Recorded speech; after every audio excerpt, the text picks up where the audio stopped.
নমস্কার নমস্কার নমস্কার নমস্কার নমস্কার নমস্কার নমস্কার নমস্কার নমস্কার নমস্কার আপনাদের সবাইকে সবাইকে সবাইকে নমস্কার, সবাইকে অজস্র শুভকামনা জানাচ্ছি, সবাইকে স্বাগত জানাচ্ছি আজকের এই শরণাগত অনুষ্ঠানে এবং সবাইকে শুভ সকাল জানাচ্ছি। শুভ সকাল, শুভ হোক, সকলের শুভ হোক, সকলের ভালো হোক।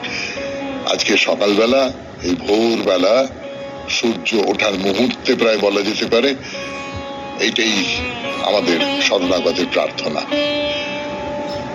আজকে দুজন মানুষের প্রয়াণের দিন। তাদের মধ্যে একজন হচ্ছেন মহাত্মা কালীপ্রসন্ন সিংহ, তার তিরোভাব দিবস আজকে। মহাত্মা কালীপ্রসন্ন সিংহ সম্পর্কে আপনারা সকলেই জানেন। তিনি মহাভারত, যে মূল সংস্কৃত মহাভারত, তাকে একেবারে বাংলার ঘরে ঘরে নিয়ে এসেছিলেন। এখনো পর্যন্ত এই কালী সিংহীর মহাভারত আমাদের বাঙালি জীবনের অঙ্গ হয়ে আছেই বলা উচিত। তো সেই কালীপ্রসন্ন সিংহ 1870 খ্রিস্টাব্দে আজকের তারিখে চলে গিয়েছিলেন পৃথিবী ছেড়ে। আর আরেকজন, তার কোনো পরিচয় দেবার দরকার করে না, উত্তম কুমার। চলচ্চিত্রাভিনেতা বললেও পুরোটা বোঝায় কিনা আমি জানি না, বলবার দরকারও করে না। সেই উত্তম কুমার প্রয়াত হয়েছিলেন আজকের তারিখে 1980 খ্রিস্টাব্দে। বেণীমাধব শীলের পঞ্জিকা অনুযায়ী আজকের দিনটার কথা বলি। আজকে 8ই শ্রাবণ 1431, ইংরেজি 24শে জুলাই 2024, বুধবার, তৃতীয়া। সূর্যোদয়ের সময় ভোর 5:07, সূর্যাস্তের সময় সন্ধে 6:21। নক্ষত্র শতভিসা। আজকে জন্মে কুম্ভ রাশি, শূদ্র বর্ণ, মতান্তরে বৈশ্য বর্ণ, রাক্ষসগণ। রাত্রি 10:15 গতে নরগণ। আমাদের হোয়াটসঅ্যাপে চিঠি পাঠাবার নাম্বার 9831922927। চিঠির গোড়ায় অতি অবশ্যই SG লিখতে হবে। এবার তাহলে আজকের অনুষ্ঠানে কি কি আছে সেই কথা বলি। প্রথমে তো পুরাণ চিরন্তন। পুরাণ চিরন্তনে আমরা প্রথমে বলেছিলাম সহস্রপাদ আর খগম, এই দুজনের কথা। খগমের অভিশাপে সহস্রপাদ সাপ হয়ে গেল। তারপরে আমরা বলেছিলাম যে মেনকা তার যে সন্তান, সেই সন্তানকে পথের পাশে ফেলে চলে গেছে, আবার স্বর্গে ফিরে গেছে। এবং একজন মুনি, স্থূলকেশ, তিনি তাকে আশ্রয় দিয়েছেন, বড় করে তুলেছেন। তার নাম দিয়েছেন প্রমোদরা। এই পর্যন্ত বলেছিলাম। এরপর থেকে গল্পটা এগোবে, নিশ্চয়ই খগমের গল্প ফিরে আসবে, আর প্রমোদরা তো আছেই। তারপরে স্বামী বিবেকানন্দের রচনা থেকে পাঠ, যোগের মূল সত্য। যোগের মূল সত্য নিয়ে আমরা শুরু করেছিলাম প্রবন্ধটি, তারপরে আরো খানিকটা অংশ পড়ে শোনাবো। অতঃপর ঠাকুর শ্রী রামকৃষ্ণ পরমহংসদেবের কথামৃত থেকে পাঠ, তারপরে আপনাদের চিঠিপত্র এবং শেষে বাইরে দূরে। 92.7 বিগ FM এ শরণাগত শুনছেন। আমি আছি আপনাদের সঙ্গে, আপনাদের সৌমিত্র বসু। ফিরে আসছি গানের পর পুরাণ চিরন্তন নিয়ে। শুনছেন শরণাগত 92.7 বিগ FM এ। আমি আছি আপনাদের সঙ্গে, আপনাদের সৌমিত্র বসু। যেটা বলছিলাম প্রমোদরার কথা। স্থূলকেশ তাকে মানুষ করেছেন, প্রমোদরা বড় হয়ে উঠেছেন আশ্রমে। অপূর্ব সুন্দরী এবং ভারী মিষ্টি স্বভাব, সব দিক থেকে সবাই তাকে খুব ভালোবাসে। তো প্রমোদরার কথা একটু সরিয়ে রেখে আমরা আর একটা কথা বলি, মহর্ষি চবন। মহর্ষি চবনের ছেলে প্রমতি, আর প্রমতির পুত্র ছিলেন রুরু। রুরু রূপে গুণে অতুলনীয় এবং তিনিও ধ্যান করেন, তপস্যা করেন, ধর্মাচরণ করেন, সাধনা করেন। এই করতে করতে করতে করতে তিনিও আস্তে আস্তে মহর্ষি হবার দিকে এগোচ্ছেন। তাই তিনি ওই স্থূলকেশের আশ্রমের পাশ দিয়ে যাচ্ছেন। হঠাৎ গাছপালার ফাঁক দিয়ে, গাছপালার সবুজ, তার মধ্যে ফুল ফুটে আছে, তার নানান বিচিত্র রং, তার মধ্যে দিয়ে তিনি দেখলেন যে একটি নারী, কি অপরূপ সুন্দরী, বাগান থেকে ফুল তুলছে। যেন ফুল তুলছে, একটা ফুল যেন ঘুরে ঘুরে বেড়াচ্ছে এইরকম। তো রুরু খুব ভালো লেগে গেল। বাড়ি ফিরে প্রমথকে সব বললেন। আর প্রমথি তো ছেলেকে ভীষণ ভালোবাসেন। প্রমথি বললেন যে আচ্ছা বেশ, ঠিক আছে ঠিক আছে, আমি আমি ঋষির আশ্রমে যাচ্ছি, আমি বিয়ের প্রস্তাব নিয়ে যাচ্ছি বলে তো স্থূলকেশের কাছে গেলেন। গিয়ে এটা ওটা সেটা এই সমস্ত কথাবার্তা বলে বললেন যে আমার ছেলে রুরু, আপনি তো তাকে খুব ভালো করে চেনেন, তো সে আপনার আশ্রমের এই যে মেয়েটি প্রমোদরা, তাকে দেখে খুব মুগ্ধ হয়েছে। আপনি যদি এদের দুজনের বিয়ে দেন তাহলে আমার খুব ভালো লাগবে। তো স্থূলকেশ বলে হ্যাঁ হ্যাঁ, এই তো খুব ভালো প্রস্তাব, রুরুকে আমি খুব ভালো করে চিনি, খুব ভালো ছেলে, খুব ভালো ছেলে, বাহ বাহ, আপনি বড় ভালো একটি প্রস্তাব নিয়ে এসেছেন। যা হোক, সব ঠিক হয়ে গেল। মাসখানেক পরেই বিয়ে। তো মাসখানেক পরে বিয়ে হলে যা হয় আর কি, দুটো পরিবারে একেবারে আনন্দের বান ডেকে গেছে। না, গল্পটা এইরকম সরল সোজা সমান্তরাল ভাবে যাবে না। বাধাহীন সুখের মধ্যেই হঠাৎ তো বিপদের একটা কালো মেঘ এসে ঢুকে পড়ে। এক্ষেত্রেও তাই ঘটলো। প্রমোদরা একদিন সখীদের সঙ্গে আশ্রমের বাগানে খেলা করছিল, সখীরা তার পেছনে লাগছিল, সামনেই বিয়ে, রুরুকে নিয়ে পেছনে লাগছিল, এইসব যা হয় আর কি সখীদের মধ্যে। তো খেলতে খেলতে খেলতে খেলতে একা একা একটু ঝোপের আড়ালে ভেতরে চলে গিয়েছিল। তো তার পা গিয়ে পড়ে একটা সাপের ওপর। সাপ যা করে, তার গায়ে পা পড়লে যা করে, একটা ছোবল, শেষ। কিছুক্ষণের মধ্যে বিষের প্রভাবে প্রমোদরার শরীর একেবারে নীল হয়ে উঠল। আস্তে আস্তে আস্তে আস্তে সে মৃত্যুর কোলে ঢলে পড়ল। খবর পেয়ে ছুটে এলেন রুরু। কি হলো, এ কি হলো আমার? শুনছেন পুরাণ চিরন্তন 92.7 বিগ এফএম এ। আমি আছি আপনাদের সঙ্গে, আপনাদের সৌমিত্র বসু। এরপরে কি হলো বলবার জন্য ফিরে আসছি। মাঝখানে একটু গান শুনে নিন। যা বলছিলাম আপনাদের, রুরু তো ছুটে এসেছেন, এসে বলছেন কি হলো, এই কি হলো, আমি কিছুতেই ভাবতে পারছি না, কিছুতেই ভাবতে পারছি না।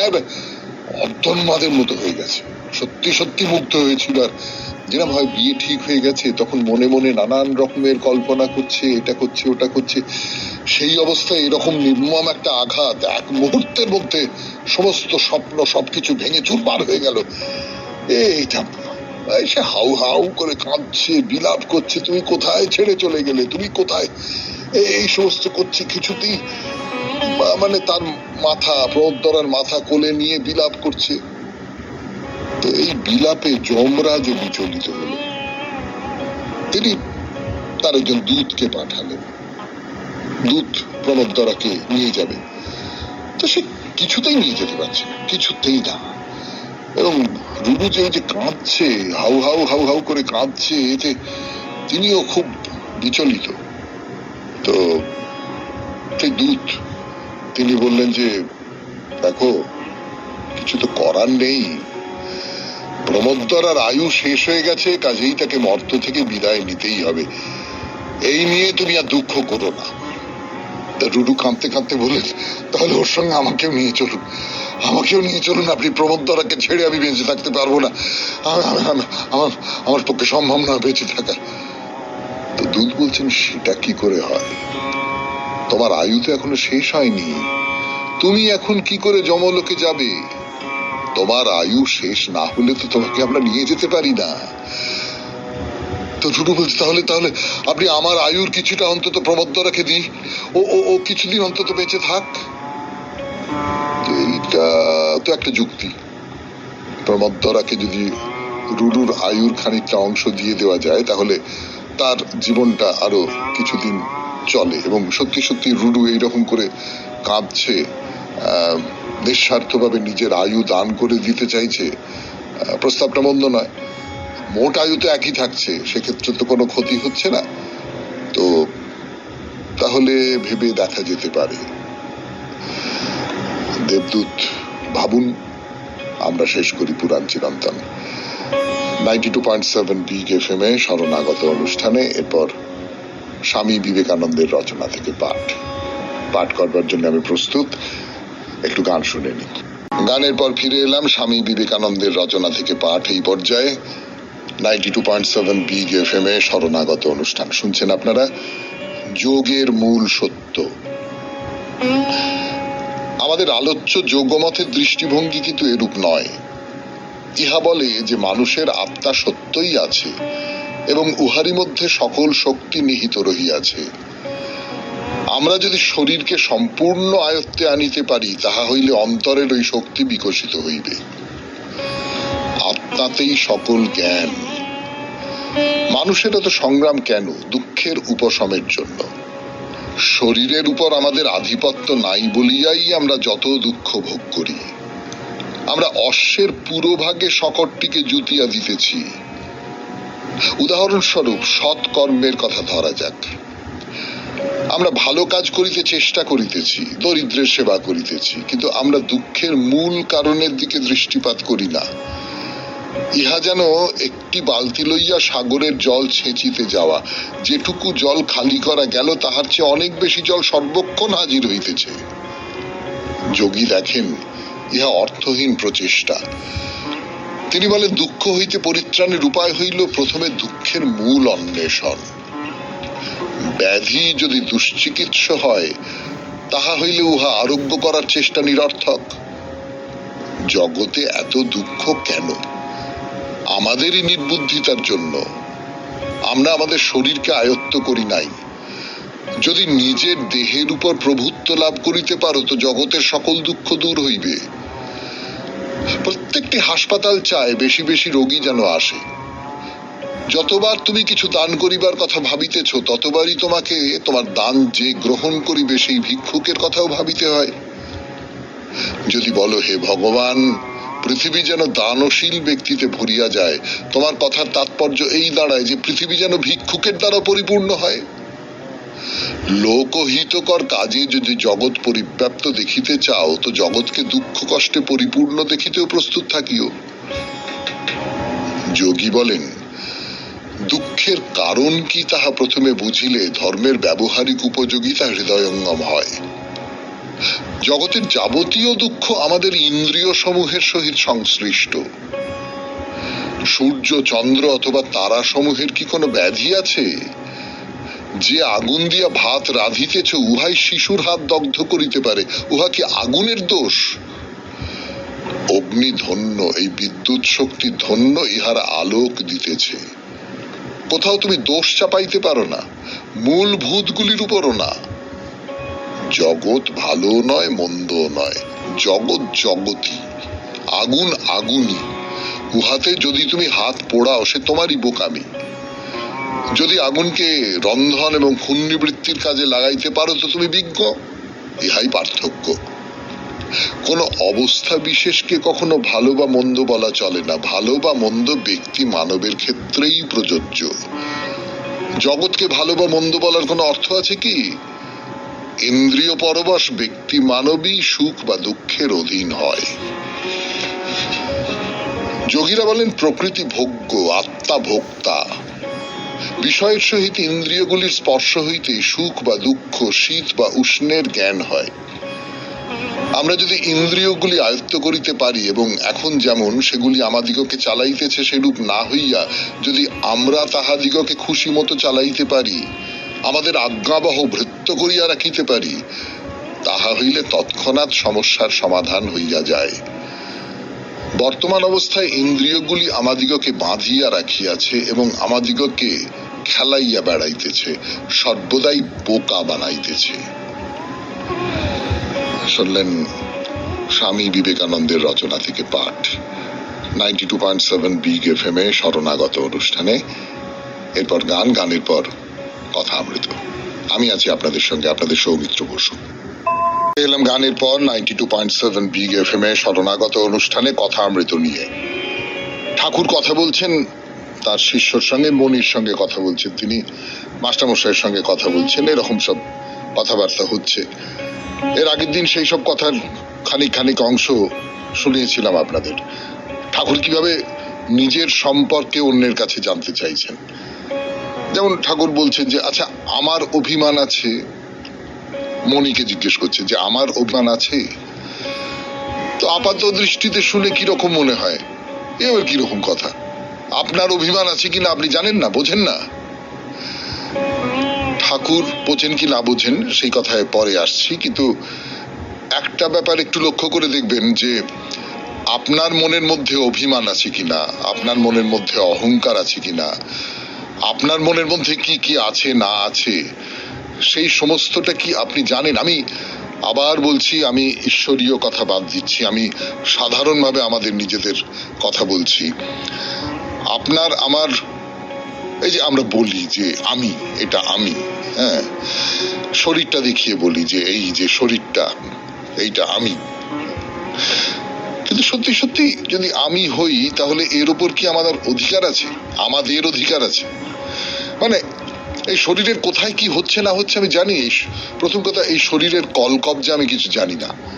মানে এর ভেতরে কোথায় কি কি কোথায় কি, এটা তো একটা প্রায় মেশিনের মতো, একটা কারখানার মতন চলছে। তো এখানে এইটা হচ্ছে, ওখানে ওইটা হচ্ছে, তার সঙ্গে এইটা হচ্ছে, তার সঙ্গে এইটা যুক্ত হয়ে আছে, তার সঙ্গে হৃৎপিণ্ড চলছে, তার সঙ্গে রক্ত বয়ে যাচ্ছে। এই সমস্ত কিছুর যে পুরো কলকবজাটা, এইটা আমি জানি না। আমার শরীরের ভেতরে যদি কোনো রোগ বাসা বেঁধে থাকে আমি জানি না। যখন সেই রোগের উপসর্গগুলো বাইরে বেরিয়ে আসে তখন আমি বুঝতে পারি, কিন্তু তার আগে আমি বুঝতেই পারি না। আমি জানি না যে আমার শরীরের ভেতরে কোনো ভয়ঙ্কর সাংঘাতিক অসুখ বাসা বেঁধে আছে কি না, তাই না? মানে আমাকে একজন খুব বিখ্যাত নাটককার, তিনি ক্যান্সারেই মারা গেলেন শেষ পর্যন্ত, মোহিত চট্টোপাধ্যায় বলেছিলেন, আমি না ডাক্তারের টেস্ট করাই না, জানো তো। মানে কোথায় কি ঘাপটি বেড়ে আছে সেইটা বেরিয়ে পড়বে, কি দরকার আছে এরকম। এটা অনেকেরই আছে এরকম, কি ঠিক আছে থাক না, যা দরকার। ঠিক তেমনি আমার মনের মধ্যেও কোথায় কি অসুখ আছে আমি তার পুরোটা জানি না। জানবার জন্যে যে নির্বিকারত্ব পেতে হয়, নির্বিকার হয়ে যেতে হয়, যে নিজের মনের থেকে নিজেকে দূরে সরিয়ে নিতে হয়, সেইটা আমরা সাধারণভাবে পারি না। কিন্তু এটা হচ্ছে আমাদের মতন লোকেদের কথা।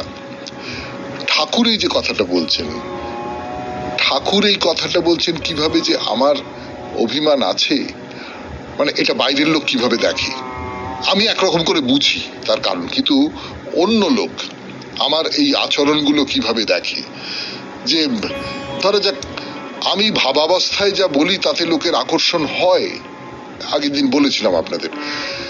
তো ঠাকুর এইরকম কথা জিজ্ঞেস করছেন, তার মানে ঠাকুর, আমি যখন ভাবাবস্থায় থাকি তখন অন্য আর 5 জন মানুষের কাছে আমি কিভাবে পৌঁছই, আমার কোন মূর্তি পৌঁছয়, আমার কোন চেহারা পৌঁছয়, সেইটা জানবার চেষ্টা করছেন।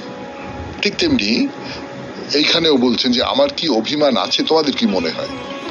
তো মনি বলছেন যে হ্যাঁ, শরীর রক্ষা এবং ভক্তি প্রচার করবার জন্য, ভক্তের জন্য আপনার অভিমান আছে, জ্ঞান ও উপদেশের জন্য আপনার অভিমান আছে, সেটাও আপনি প্রার্থনা করে রেখেছেন। তো ঠাকুর বলছেন না না না না না, আমি রাখিনি, তিনি রেখে দিয়েছেন। এই যে আমি কিছু নই, তিনি সব, এইটা ঠাকুরের কথা। ঠাকুরের কথা শুনছেন 92.7 বিগ FM এ শরণাগত অনুষ্ঠানে। আরো শুনবেন গানের পর। 92.7 বিগ FM এ শরণাগত অনুষ্ঠানে ঠাকুরের কথা, কথামৃত। তো মনি বলছেন যে হ্যাঁ, অভিমান আছে আপনার, আপনি রেখে দিয়েছেন নিজের শরীর রক্ষার জন্য এবং ভক্তদের জন্য, তাদের উপদেশ দেওয়ার জন্য, তাদের ভক্তি প্রচার করবার জন্য, ঈশ্বরের কথা প্রচার করবার জন্য, ইত্যাদি ইত্যাদি। এই কথাগুলো মনি বলছেন। তো তার মানে এই ধরুন, যদি এইরকম করে এই আমাদের দেহ নিয়ে যে কথাগুলো বললাম, এই দেহর কলকবজা ভেতরের যা কিছু, এই সবটা ডাক্তারও কিন্তু জানে না। আমার মনের ভেতরে কি আছে না আছে সে সমস্ত কিন্তু মনোবিজ্ঞানীরাও পুরোটা জানেন না। আমাকে একজন, আমার বোন, সে মনোবিজ্ঞানে বেশ পণ্ডিত হয়েছে আর কি, পণ্ডিত লোক এবং ডাক্তার, সে আমাকে বলেছিল যে দাদা, হয়তো 20-25% আমরা বুঝতে পারি, বাকিটা অন্ধকারে ঢাকা, সেটা ঢিল মেরে মেরে দেখতে হয়। শরীরের ক্ষেত্রে অনেকটা পর্যন্ত তাই, সবটা ধরতে পারা যায় না, সেই কারণেই ভুল ডায়াগনোসিস হয়, ভুল চিকিৎসা হয় অনেক সময়, সবটা ওই রকম পরিষ্কার করে বোধ হয় ধরা যায় না। আমি ডাক্তারের কিছু জানি না, একেবারেই কিছু জানি না, কিন্তু আমার এইরকম মনে হয় যে সবটা ধরতে পারা যায় না। তো এই যে সবটা ধরতে পারা যায় না, কিন্তু একজন কেউ আছেন যার আয়ত্তে আছে এই সবটা, তাকে যদি আমি ঈশ্বর বলে ভাবি, তাকে যদি আমি সেই পরম বলে ভাবি, তিনি সবটা করে দিয়েছেন, সাজিয়ে দিয়েছেন পুরোটা, তার অভিপ্রায় মতো, তার লীলা মতো তিনি সবটা আমার ভেতরে সাজিয়ে দিয়েছেন। তো আমি রাখিনি, তিনি রেখে দিয়েছেন। যেটা বলা হয় যে তিনি আসলে যন্ত্রী, আমি তার যন্ত্র মাত্র, আমি বাজনাটুকু মাত্র, আসলে বাজনদার তিনি বাজাচ্ছেন সবটা। তো ঠাকুর আবার জিজ্ঞেস করছেন, আচ্ছা ভাবাবেশের সময় কি হয়? এইটা তো একটা খুব পুরনো প্রশ্ন। ভাবাবেশের সময় কি হয়? আমি যখন অজ্ঞান হয়ে যাই তখন কি হয়? এমন কি আমি যখন খুব খুব কি বলবো আবেগের মধ্যে থাকি, সেই আবেগটা যে কোনো আবেগ হতে পারে, সেই আবেগটা দুঃখ হতে পারে, শোক হতে পারে, রাগ হতে পারে, ভালোবাসা হতে পারে, যা কিছু হতে পারে, তখন আমি কি করছি সেটা তো আমি খুব সচেতন ভাবে করছি না। তখন তো আমার মনের উপর আমার কোনো নিয়ন্ত্রণ নেই। তখন কি হয়? তা মনি বলছেন যে আপনি তখন বললেন ষষ্ঠ ভূমিতে মন উঠে ঈশ্বরীয় রূপ দর্শন হয়, তারপর কথা যখন কন তখন পঞ্চম ভূমিতে মন নামে। অর্থাৎ এই ষষ্ঠ ভূমিতে উঠে ঈশ্বরীয় রূপ যখন দর্শন হয়, তখন মানুষের সঙ্গে এই যে জাগতিক যে পৃথিবী, তার যে সম্পর্ক, সেই সম্পর্কগুলো সমস্ত ছিন্ন হয়ে যায়। তারপর আবার যখন মানুষের সঙ্গে সংযোগ তৈরি করতে হয়, কমিউনিকেট করতে হয়, তখন আবার এক ধাপ নিচে নেমে এসে কমিউনিকেট করতে হয়। এইটা একটা খুব জরুরি কথা বলে আমার নিজের মনে হচ্ছে। কেন জরুরি কথা? এটা কেবলমাত্র যে ঈশ্বরীয় যে অনুভব, সেই অনুভব প্রকাশের ক্ষেত্রেই এটা জরুরি এমনটা নয়। আমি ব্যাপারটা আমি যেভাবে বুঝেছি সেইভাবে বলবার জন্য চেষ্টা করব। ফিরে আসছি গানের পর। শুনছেন 92.7 বিগ FM এ শরণাগত, কথামৃত থেকে পাঠ করছি আমি, বা তাই নিয়ে কথা বলছি আমি, আপনাদের সৌমিত্র বসু। গান শেষ, কথা শুরু। 92.7 বিগ FM এ শরণাগত অনুষ্ঠান শুনছেন। আমি আছি আপনাদের সঙ্গে, আপনাদের সৌমিত্র বসু। যেটা বলছিলাম, আমার যে উপলব্ধির কথা, আমি যেটুকু বুঝেছি খুব সামান্য, সেইটুকুর কথা আমি বলি আপনাদের, যে এটা কেবলমাত্র যে ঈশ্বরীয় ভাবের ক্ষেত্রে সত্যি তাই নয়। ধরুন আপনি যে কোনো একটা বিষয়ের চর্চা করেন, যে কোনো একটা বিষয়ের চর্চা, হ্যাঁ, সেটা শিল্পকলা হতে পারে, সেটা ধর্ম হতে পারে, সেটা বিজ্ঞান হতে পারে, সেটা যা কিছু হতে পারে, করতে করতে আপনি একটা জায়গায় গিয়ে পৌঁছলেন। সেই জায়গায় কিন্তু আপনি সম্পূর্ণ একা। ধরা যাক অ্যালবার্ট আইনস্টাইন, তিনি একটা তত্ত্বের দিকে যাচ্ছেন, যেতে যেতে তার চারপাশের যে ভুবন, সেই সমস্ত ভুবনটা অদৃশ্য হয়ে গেল। তখন তিনি আছেন আর তার সেই লক্ষ্য আছে, আর কিচ্ছু নেই। সেই লক্ষ্যটা ঈশ্বর। আমি যদি ধরে নিই সেই লক্ষ্যটাই হচ্ছে ঈশ্বর। এইবারে সেই লক্ষ্যে পৌঁছে, সেই লক্ষ্যে কেমন করে পৌঁছলেন, তার সেই যাত্রাপথ, সেই যাত্রাপথটা তিনি বলবেন। বলবার জন্য তাকে আবার এক ধাপ পিছিয়ে আসতে হবে। পিছিয়ে এসে অন্যরা যাতে সেইটা বুঝতে পারে সেই ভাষা ব্যবহার করতে হবে, অন্যেরা যাতে বুঝতে পারে সেই উপমা ব্যবহার করতে হবে, অন্যেরা যাতে বুঝতে পারে তার যে উপাদানগুলো, তার যে কলা কৌশলগুলো, সেইগুলো সচেতন ভাবে ব্যবহার করতে হবে। অর্থাৎ এতক্ষণ ধরে যখন তিনি গবেষণা করতে গভীর অন্ধকার সুড়ঙ্গ পথের মধ্যে ঢুকে পড়েছিলেন, তখন তার দুপাশে দেওয়াল, আর কিচ্ছু নেই, তিনি ছাড়া আর কিচ্ছু নেই। তারপরে তিনি সত্যকে পেলেন। তারপর থেকে ফিরে আসতে হবে তার যে ভাবনা বলয়, সেই বলয়ের মধ্যে আর 5 জন মানুষকে ঢোকাতে হবে। এইটা হলো সব ক্ষেত্রে সত্যি, সব ক্ষেত্রে, লেখাপড়ার ক্ষেত্রে সত্যি, যে কোনো চর্চার ক্ষেত্রে সত্যি, যেখানে আপনি একটা গভীর জায়গায় পৌঁছচ্ছেন সে সব ক্ষেত্রে কথাটা সত্যি। তো এই হলো এক ধাপ নিচে নেমে আসা। এটা ঠাকুর বলছেন যে আমি এসব কিছু জানি না, তিনি সব করছেন, আমি কিচ্ছু জানি না। এবং মনি বলছেন সেই জন্যই তো এত আকর্ষণ। আপনি যদি সচেতন ভাবে এটা করতেন তাহলে এই আকর্ষণটা হতো না। এই যে সবটা মিলিয়ে একটা অদ্ভুত প্রক্রিয়া চলছে, এবং সেই প্রক্রিয়াটা চলছে আপনার ভেতরে ভেতরে কেউ একটা ঘটিয়ে তুলছেন, এইটাতেই তো আকর্ষণ তৈরি হচ্ছে। আজকের মতো শেষ করি কথামৃত থেকে পাঠ 92.7 বিগ এফএম এ শরণাগত অনুষ্ঠানে। এরপর আপনাদের চিঠি। ফিরে আসছি গানের পর। শেষ কথা শুরু 92.7 বিগ এফএম এ শরণাগত অনুষ্ঠানে। এখন সব্যসাচী বন্দ্যোপাধ্যায়ের লেখা চিঠি, আলমবাজার থেকে লিখেছেন চিঠিটি। ভ্রমণ কাহিনী বলতে পারেন। গৌহাটিতে যখন খুব ভোরে ট্রেন থেকে নামলাম তখন অঝরে বৃষ্টি হচ্ছে। তারই মধ্যে বড় বড় ছাতা এনে ড্রাইভার ধান্তি আমাদের জিনিসপত্র গাড়িতে তুলে দিল। যাত্রা শুরু হলো কাজিরাঙার দিকে। বাইরে অঝরে বৃষ্টি, চলন্ত গাড়িতে ঘুমে চোখ বুজে এলো। হঠাৎ থেমে গেল গাড়িটা। ঘুম ভেঙে দেখি দুটি হাতি গাড়ির পাশে দাঁড়িয়ে। বাবুদের সেলাম কর, বাবুরা কলকাতা থেকে আসছেন। একটা হাতির সুরে হাত দিয়ে ধান্তি বলে উঠল। আমার বছর পাঁচেকের মেয়ে হাতিকে এত সামনে থেকে দেখে উল্লসিত, পারলে তখনই তার পিঠে চেপে বসে। কি নাম তোমার হাতির? পিঠে বসা মাহুতকে জিজ্ঞাসা করলাম। ওর নাম গণেশ, ও ঠাকুর আছে, দেখছেন না কপালে টিকা। মাহুত হাতির কপালে আদর করে বলল, ওরা এখন জঙ্গল থেকে ফিরছে। ভোরে শুরু হয় হাতির পিঠে চড়ে জঙ্গল সাফারি। আপনারা কাল যখন জঙ্গল সাফারি করবেন তখন হাতির গল্প শুনবেন, বলে উঠল ধান্তি। পরের দিন অবিরাম বৃষ্টির মধ্যে শুরু হলো আমাদের হাতির পিঠে চড়ে জঙ্গল সাফারি। বীরু নামে একটি হাতির পিঠে চড়ে আমি গল্প জমালাম হাতির মালিকের সঙ্গে।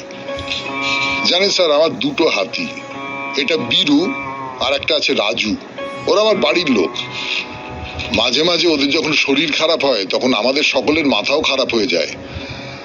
অনেকে বলে আমি এদের নিয়ে ব্যবসা করি, যত্ন করি না, কিন্তু বিশ্বাস করুন প্রতিদিন ওদের খোরাক জোটাতে কত কিছুই ভাবতে হয়। আমার দুটো মেয়ে, স্কুল থেকে এসে ওরা খেলে এদের সঙ্গে। আমার শরীর খারাপ হলে রাজু আর বীরু ঠিক বুঝতে পারে, এরা আমার প্রাণ।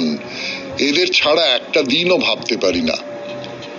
বেশ ভালো বাংলায় সেই লোকটি বলল এত কথা। ছোটবেলায় কিশলয় ময়মনসিংহের রায়চৌধুরী পরিবারের যাত্রা মঙ্গল কুসুমকলি বা পরে প্রভাত কুমার মুখোপাধ্যায়ের লেখা আদরিনী গল্প পড়েছিলাম। সেবার কাজিরাঙার পথে যেতে যেতে পেয়েছিলাম এই তিনটি হাতির সাহচর্য, যা আজও আমার পথের সঞ্চয় হয়ে আছে। শ্রদ্ধেয় সৌমিত্র বসু ও শরণাগত পরিবারের সকলের প্রতি শ্রদ্ধাবনত নমস্কার জানাই। সব্যসাচী বন্দ্যোপাধ্যায়, আলমবাজার, কলকাতা 35। ভ্রমণ কাহিনী, কিন্তু ঠিক ভ্রমণ কাহিনী তো নয়। ভ্রমণ কাহিনীর সঙ্গে কিভাবে মানবিক কাহিনী মিশে যায়, জন্তু জানোয়ারের কাহিনীর সঙ্গে কিভাবে মানবিক কাহিনী মিশে যায়, তার একটা উদাহরণ। আপনাকে অনেক ধন্যবাদ সব্যসাচী বাবু এমন একটা চিঠি লিখবার জন্য। এরপর বাইরে দূরে ফিরে আসছি গানের পর। শুনছেন হোক জীবনের সুর বদল 92.7 বিগ এফএম এ শরণাগত। গানের পর এবার বাইরে দূরে 92.7 বিগ এফএম এ শরণাগত অনুষ্ঠান শুনছেন আপনারা। আমি আছি আপনাদের সঙ্গে, আপনাদের সৌমিত্র বসু। এবারে বাইরে দূরে কামারপুকুর। তো কামারপুকুরে বিষ্ণু মন্দির দর্শন করছি আমরা। সে মন্দির তো বহু প্রাচীন। ঠাকুর শ্রী রামকৃষ্ণ পরমহংসদেবের আবির্ভাবের আগে থেকে, অনেক আগে থেকেই তো এই মন্দির আছে। অথচ দেখুন এখন এই মন্দির না হোক, মন্দিরের লাগোয়া সব জায়গাতেই কোনো না কোনো ভাবে ঠাকুর শ্রী রামকৃষ্ণ পরমহংসদেব প্রতিষ্ঠা পেয়ে গেছেন। না, সেটাই তো স্বাভাবিক। লাহাবাবুদের বাড়ির বিষ্ণু মন্দির তো আজ আর কেবলমাত্র আর 5টা বিষ্ণু মন্দিরের মতো নয়, তার পরিচয়ের সঙ্গে জড়িয়ে গেছে আমাদের ঠাকুরের নাম। এবং এই মন্দিরের যারা কর্তৃপক্ষ, যারা এই মন্দিরের দায়িত্বে আছেন, তারাই বা এই পরিচয় থেকে মুখ ফিরিয়ে থাকবেন কেন? এই মন্দির যে অনেকটা পর্যন্ত ঠাকুর শ্রী রামকৃষ্ণ পরমহংসদেবের, এ কথা তারা নানাভাবে নিজেরা মনে রাখেন, বারবার অন্যকেও মনে করিয়ে দেন। যেমন ধরুন, বিষ্ণু মন্দির তো দর্শন করা হলো, এইবারে সেখান থেকে বেরিয়ে দেখুন একটা গ্যালারি মন্দিরের একেবারে সামনে, পাশেই, তাতে বেশ কিছু মূর্তি রাখা রয়েছে। যদি শিল্পকলার দিক থেকে বিচার করেন তাহলে না বলে উপায় নেই, মূর্তিগুলো খুব কিছু প্রশংসা করবার মতন মূর্তি নয়। কিন্তু একটা বড় জায়গা জুড়ে ঠাকুরের লীলার নানান ঘটনা দেখানো হয়েছে। না না না, ভুল বললাম, শুধু ঠাকুর নন, শুরু করা হয়েছে তার পিতৃদেবকে দিয়ে। তার পিতৃদেব তিনি তার আগের গ্রাম ছেড়ে এই কামারপুকুরে চলে আসছেন এই দৃশ্য দিয়ে। তারপরও পর্যায়ক্রমে আসছে ঠাকুরের জন্ম, তার সাধু সেবা, তার বিবাহ ইত্যাদি নানান দৃশ্য। তাছাড়াও আছে শ্রীকৃষ্ণের রাসলীলার মূর্তি রূপ। লক্ষ লক্ষ মানুষ সারা বছর তাদের ভালোবাসা নিয়ে, বিশ্বাস নিয়ে এই মূর্তিগুলি দর্শন করেন।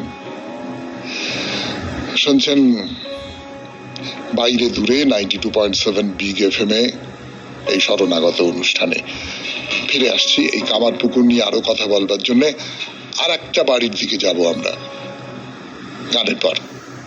লাহাবাবুদের সঙ্গে সম্পর্কিত আর যা কিছু সব দেখা হয়ে গেল। কি ভাবছেন, এইবার কামারপুকুর ভ্রমণে ক্ষান্ত দেব? না না না না, একটা ছোট্ট ছেলে, সে জন্মেছে এই গ্রামে, বড় হয়েছে এই গ্রামে, তার প্রাথমিক ঈশ্বর উপলব্ধি এই গ্রামে। এই গ্রামের সঙ্গে জড়িয়ে আছে তার নানাবিধ দুষ্টুমি অথবা আন্তরিকতার উদাহরণ। লাহাবাবুদের বাড়ি দেখা শেষ করে এইবারে চলুন পাইন বাড়ির দিকে যাওয়া যাক। পাইন বাড়ি, যারা ঠাকুর শ্রী রামকৃষ্ণ পরমহংসদেবের জীবন কথা পড়েছেন, আপনারা অনেকেই পড়েছেন, তারা তো জানেন এই পাইন বাড়ির গুরুত্ব ঠাকুরের জীবনে, বা ঠাকুর কত রকম ভাবে এই পাইন বাড়ির সঙ্গে যুক্ত হয়েছিলেন। পাইন বাড়ির কথা বললে কত রকমের ঠাকুরের স্মৃতি মনের মধ্যে জেগে ওঠে। তো যেমন করে টোটোয় চড়ে আমরা এ পাড়া থেকে ও পাড়ায় ঘুরে ঘুরে ঘুরে ঘুরে বেড়াচ্ছি, তেমন ভাবেই গ্রামের পথে নানান বাঁক নিয়ে এসে পৌঁছলাম ওই বিখ্যাত পাইন বাড়িতে। প্রথমেই চোখে পড়ে একটি মন্দির, তার গায়ে লেখা রামকৃষ্ণ নাট্য স্মৃতি নাট্যমঞ্চ, সোনালী হরফে। ব্যাপারটা কি হলো, ঠাকুরের নামে রঙ্গমঞ্চ তৈরি করা হয়েছে, নাট্যমঞ্চ। না, হতে পারে এমনিতে তো অনেকের নামেই মঞ্চ তৈরি করা যায়, কিন্তু হঠাৎ এই গ্রামের মধ্যে কামারপুকুরে এইরকম একটা কাণ্ড। আর তাছাড়া জায়গাটাকে দেখে এটাকে ঠিক আমরা মঞ্চ বলতে যা বুঝি সেই রকম মনে হচ্ছে না তো। আসলে এই হলো সেই জায়গা যেখানে শিবরাত্রির দিন সন্ধেবেলা ঠাকুর শিবের চরিত্রে অভিনয় করতে করতে ভাবাবিষ্ট হয়ে যান। যতদূর মনে পড়ে এইটি তার তৃতীয় ভাব সমাধি। তো এখানে মন্দির তো আছেই, সেই মন্দিরের দেবতা হয়ে আছেন এক তরুণ শিব। আসলে গদাধর যে শিব সেজেছিলেন সেই ঘটনাকেই অমর করে রাখবার চেষ্টা করা হয়েছে এই মূর্তির মধ্যে দিয়ে। বলবো সেই শিবের কথা বলবো, এই মন্দিরের কথা বলবো, কিন্তু আজকে তো আর সময় হবে না। আজকের মতো তাহলে আপনাদের সৌমিত্র বসু বিদায় নিচ্ছে। বিদায় নেবার আগে মনে করিয়ে দিচ্ছে যে আমাদের হোয়াটসঅ্যাপে চিঠি পাঠাবার নাম্বার 9831922927। চিঠির গোড়ায় অতি অবশ্যই SG লিখতে হবে। কবিতা দিয়ে শেষ, রবীন্দ্রনাথের কবিতা। আবার জাগিনু আমি, রাত্রি হলো ক্ষয়, পাপড়ি মেলিল বিশ্ব, এই তো বিস্ময় অন্তহীন। ডুবে গেছে কত মহাদেশ, নিবে গেছে কত তারা, হয়েছে নিঃশেষ কত যুগ যুগান্তর। বিশ্বজয়ী বীর নিজেরে বিলুপ্ত করি, শুধু কাহিনীর বাক্য প্রান্তে আছে ছায়া প্রায়। কত জাতি কীর্তি স্তম্ভ রক্ত পঙ্কে তুলেছিল গাঁথি, মিটাতে ধুলির মহাক্ষুধা। সে বিরাট ধ্বংসধারা মাঝে আজি আমার ললাট পেল অরুণের টিকা আরো একদিন নিদ্রা শেষে। এই তো বিস্ময় অন্তহীন। আজ আমি নিখিলের জ্যোতিষ্ক সভাতে রয়েছি দাঁড়ায়। আছে হিমাদ্রির সাথে, আছে সপ্তর্ষির সাথে, আছি যেথা সমুদ্রের তরঙ্গে ভঙ্গিয়ে উঠে উন্মত্ত রুদ্রের অট্টহাস্যে নাট্য লীলা। এ বনস্পতির বলকলে স্বাক্ষর আছে বহু শতাব্দীর, কত রাজমুকুটেরে দেখিল খসিতে। তারই ছায়াতলে আমি পেয়েছি বসিতে আরো একদিন। জানি এ দিনের মাঝে কালের অদৃশ্য চক্র শব্দহীন বাজে। খুব ভালো থাকবেন, আনন্দে থাকবেন।